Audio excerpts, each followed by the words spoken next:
The Honorable Jagdeep Singh, Member of Parliament, Speaker of the House of Representatives. The Honorable Shri Narendra Modi, Prime Minister of the Republic of India. The Honorable Kamala Prasad Biseswar SC, MP, Prime Minister of the Republic of Trinidad and Tobago. Members of Parliament of the Republic of Trinidad and Tobago. Members of the Diplomatic Corps. Distinguished guests. Members of the media. As President of the Senate, it is a distinct privilege to welcome you all to this joint assembly of the Parliament of the Republic of Trinidad and Tobago.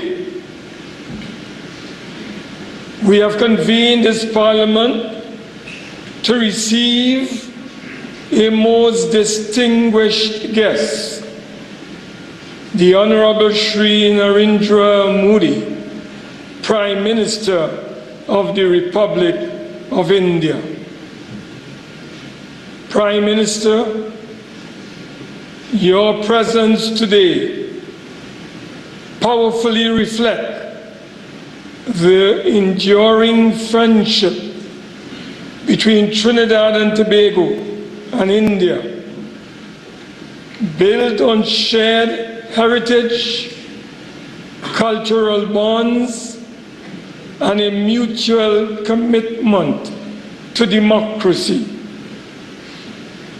Both our nations are proud parliamentary democracies, shaped by vibrant, diverse societies and institutions that give voice to the will of the people.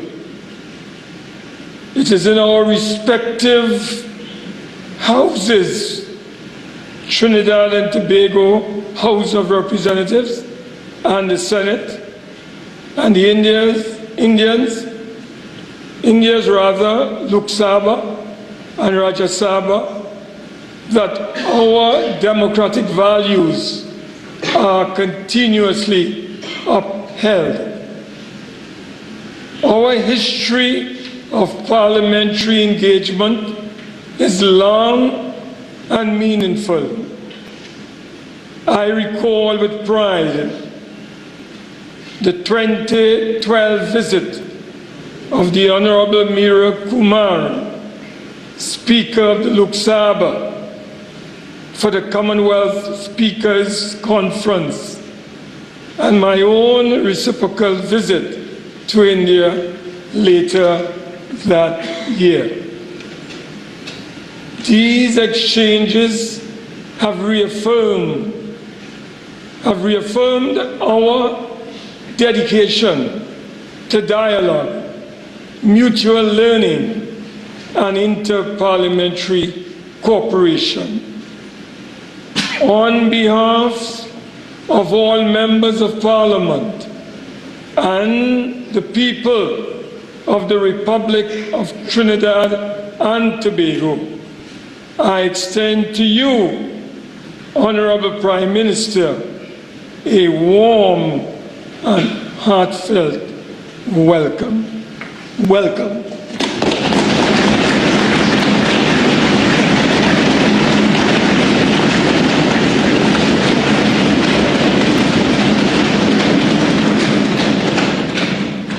Honorable members of the Joint Assembly, I stand today in this distinguished and august chamber before a powerful symbol of the enduring and lasting friendship of our two nations. Honorable Prime Minister, the Speaker's chair was gifted to this Parliament by the Government of India in 1968.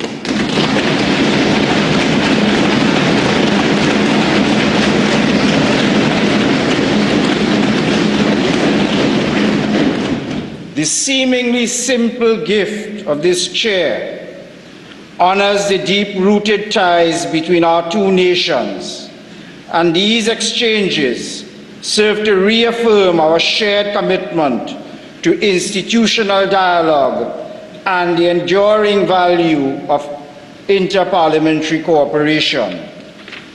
I therefore, with the utmost privilege and profound pride, now invite you, the Honorable Shri Narendra Modi, Prime Minister of the Republic of India, to address this joint assembly.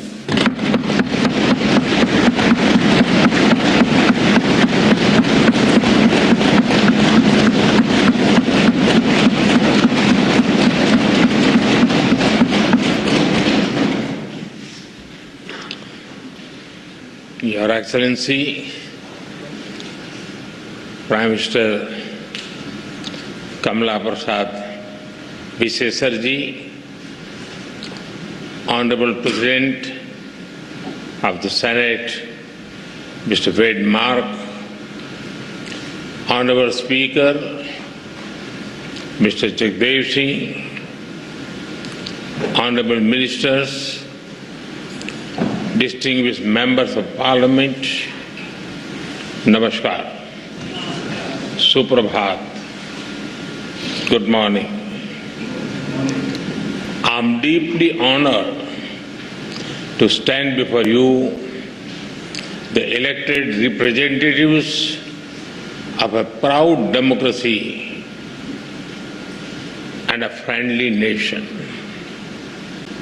I bring greetings from 1.4 billion people of India.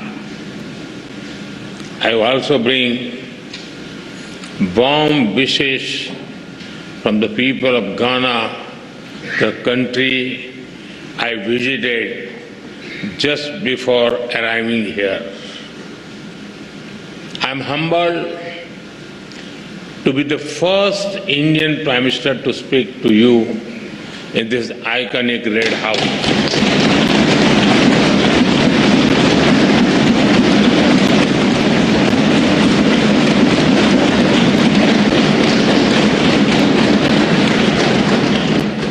This historic red building has seen struggles and sacrifices of the people of Trinidad and Tobago for freedom and dignity.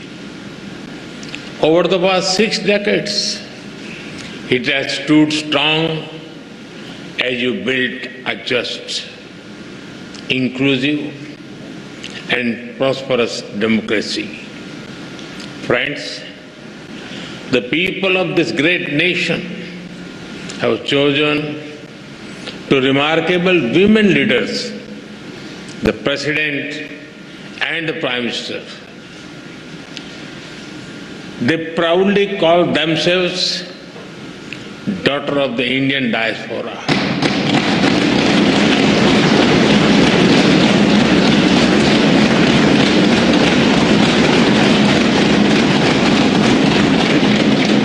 They take pride in their Indian heritage.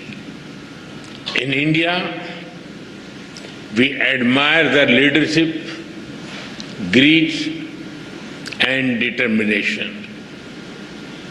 They are living symbols of the relationship between our countries, built on shared roots and shared dreams. Distinguished members, both our nations rose from the shadows of colonial rule to write our own stories with courage as our ink and democracy as our pen. Today, both our nations stand as proud democracies and pillars of strength in the modern world. A couple of months ago, you celebrated the Festival of Democracy by participating in elections. I congratulate the people of this country for their wisdom and vision for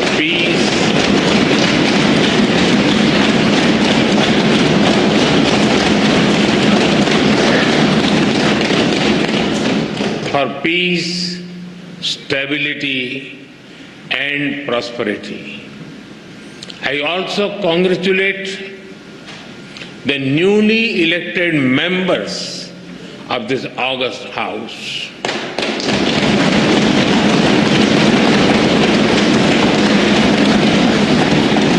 I extend special greetings to Prime Minister Kamalaji for forming the government once again.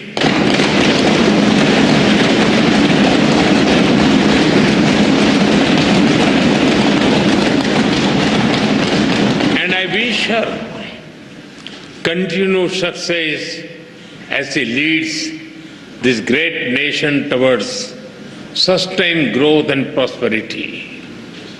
Friends, when I look at the golden words of the Speaker's chair from the people of India to the people of Trinidad and Tobago, I feel a deep sense of emotion. That chair is not just a piece of furniture, but a powerful symbol of the friendship and trust between our two nations.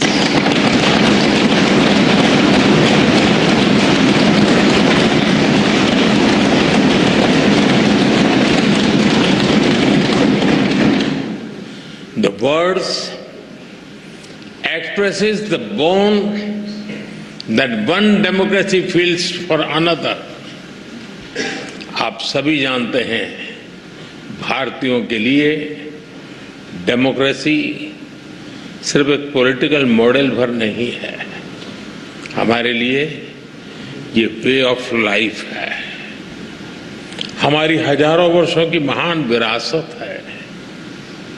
इस संसद में भी कई साथी ऐसे हैं जिनके पूर्वज बिहार से हैं, वो बिहार जो महाजनपदों यानी एंशिएंट रिपब्लिक्स की भूमि है।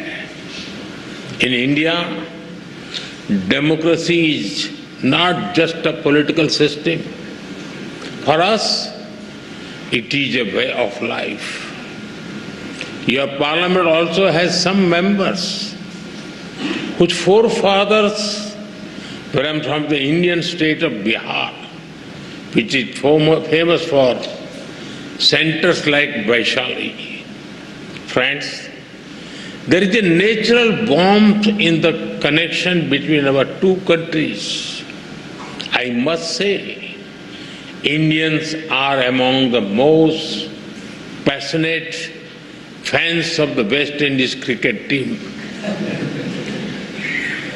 We cheer for them with all our heart, except when they are playing against India.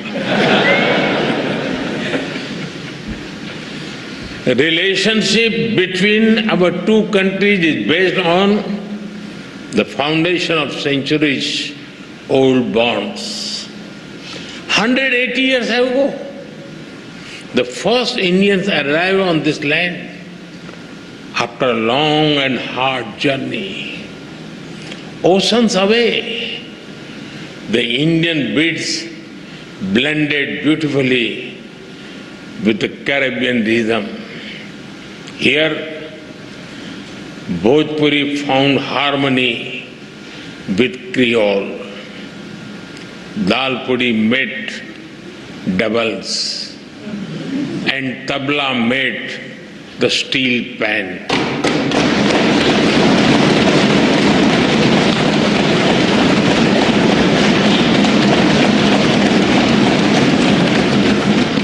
Today, the people of Indian origin are proud bearers of the red, black, and white flag.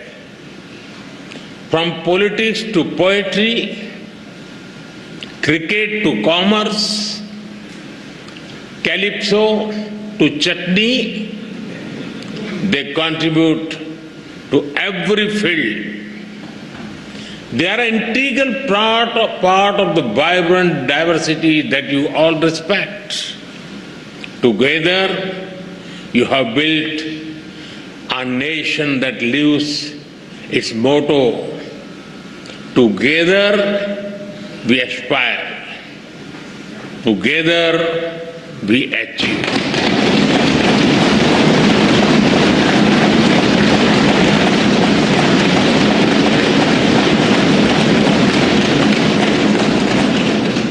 Friends, earlier today, Her Excellency, the President, graciously confirmed upon me this country's highest national award. I accept it with humility on behalf of 1.4 billion Indians. Now, with immense gratitude, I dedicate it to the enduring friendship and the ancestral ties between our two nations.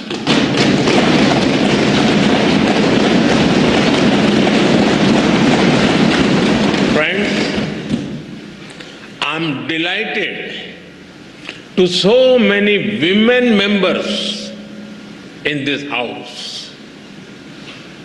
Respect for women is deeply rooted in Indian culture.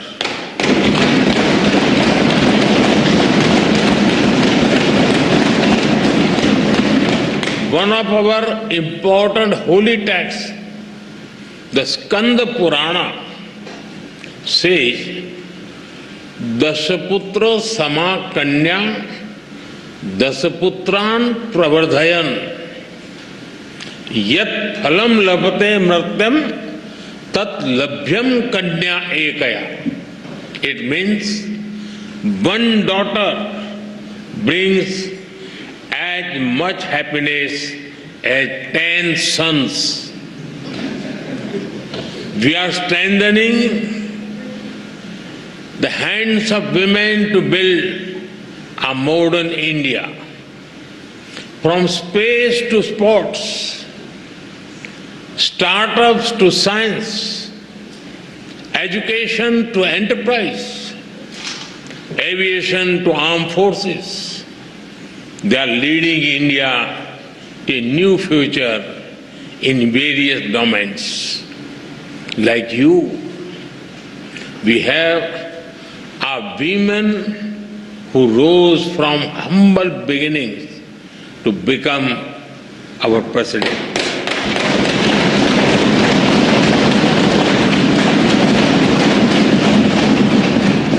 Two years ago, the Indian Parliament took a historic step.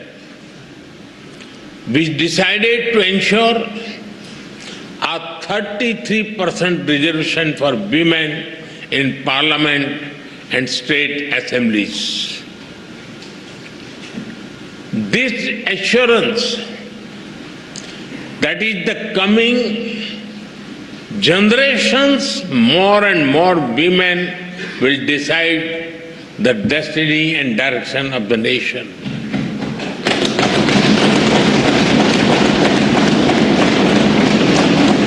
Women leaders are also thriving at the grassroots in India.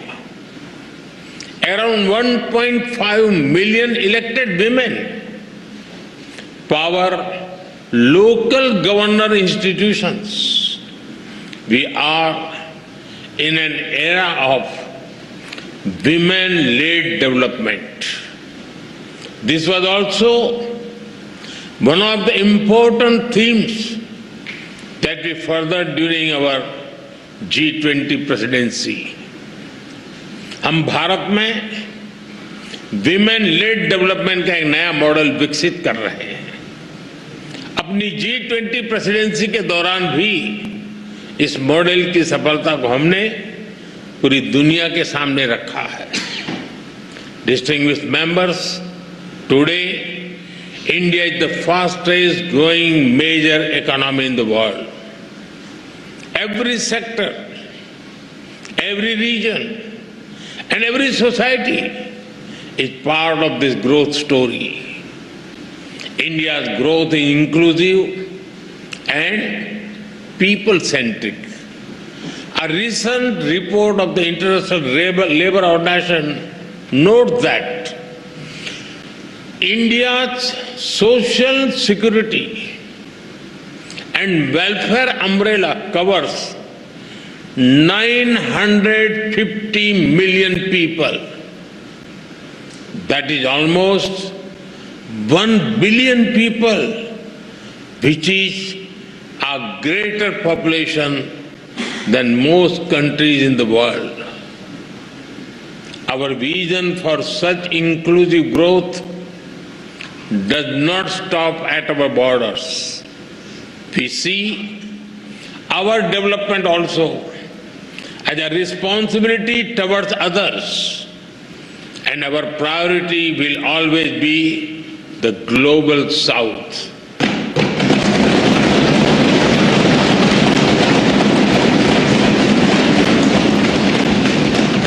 With the same spirit, we are deepening our relations with Trinidad and Tobago. Our trade will continue to grow. We will encourage our businesses to invest more in this country. Our development partnership will expand. Training capacity, building, and skill development will keep human development as its center. Health has been and will remain a key part of our partnership. Many Indian doctors and healthcare workers have been serving here with distinction. We are glad that you have decided to recognize Indian medical standards. This will ensure access to high quality, affordable medicine for all. We also welcome your decision to adopt the UPI digital payment system. It is a major step forward.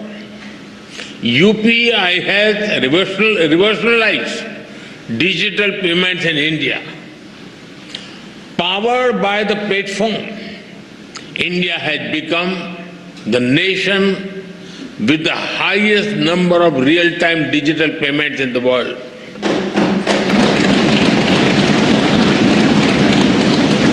Today, in India, even the mango sellers have QR code.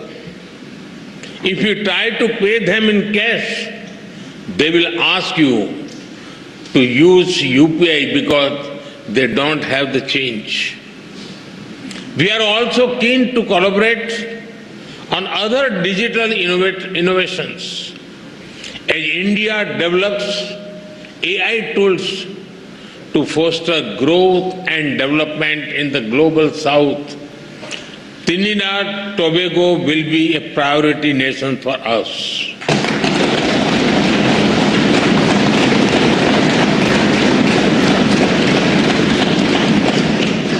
We will share our expertise in agriculture, horticulture, and food processing. Machinery from India will support your agro industry.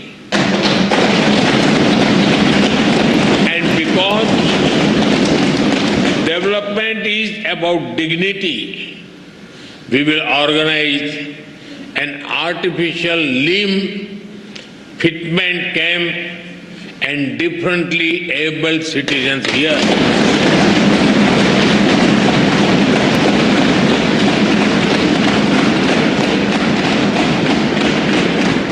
For us, there are no limits to our cooperation with you.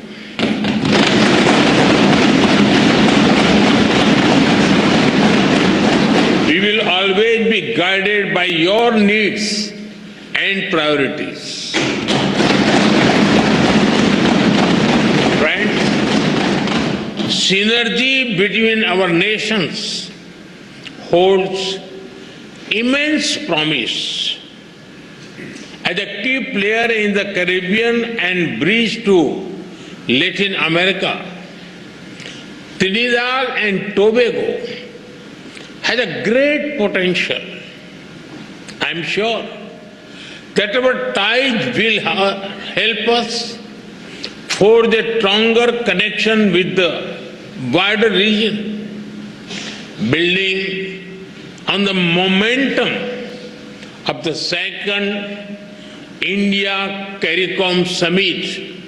We are eager to collaborate on initiatives that enhance trade and investment, build infrastructure and mobility, implement community development projects, and above all, support capacity building, training and skill development on a large scale. Friends, I also see our partnership in a larger global framework. The scale and speed of change in the world is unprecedented. There are fundamental shifts in the nature of politics and power. Free trade is under pressure. There are growing global divisions, disputes, and disparities. The world is faced with challenges of climate change, food, health, and energy security. Terrorism remains a pressing threat. Colonial rules of the past may have ended, but their shadows linger in new forms. There are new challenges in space and cyber security. Artificial intelligence is unlocking the new opportunities as well as risk. The old institutions are struggling to deliver peace and progress. At the same time, the global south is rising. They wish to see a new and fairer world order. When the United Nations turned 75, there was great hope across the developing world. A hope that long-pending reforms would be realized, that their voices would finally be heard. But that hope had turned into disappointment. The voice of the developing world remains on the margins. India has always tried to bridge this gap.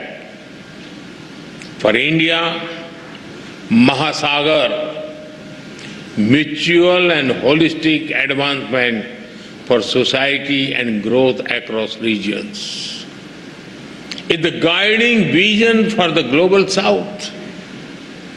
Whenever we got the opportunity, we have given voice to the global South. During our G20 presidency, we brought the concerns of the global South to the center of global decision making. During the pandemic, while caring for our 1.4 billion people, India provided vaccine and medicines to over 150 countries.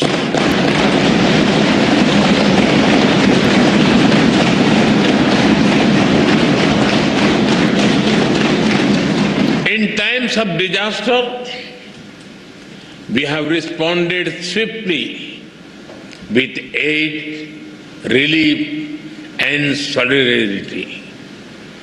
Our development partnerships are demand-driven, respectful, and without conditions. Distinguished members, it is time for us to work together to give the Global South its rightful seat at the right table.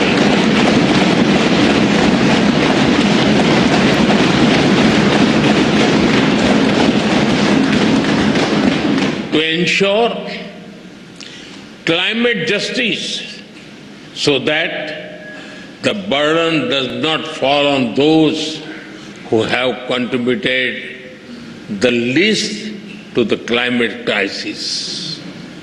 We consider Trinidad and Tobago an important partner in this endeavor.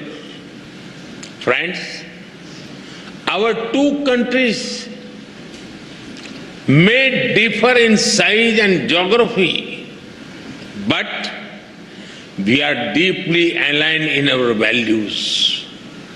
We are proud democracies. We believe in dialogue, sovereignty, multilateralism, and human dignity. In these times of conflicts, we must remain true to those values. Terrorism is the enemy of humanity. This very Red House has itself witnessed the wounds of terror and the loss of innocent blood. We must stand united to deny terrorism any shelter or space. We thank the people and the government of this country for standing with us in our fight against terrorism. Friends, our forefathers struggled, sacrificed, and had dreams of better lives for future generations. Both India and Trinidad-Tobago have come a long way on the journey to the future we have promised our people. But we still have a lot to do by ourselves and together. All of you, as members of the Parliament, have a vital role in shaping that future. From Ayodhya to Arima, from the Ghats of Ganga to the Gulf of Paria,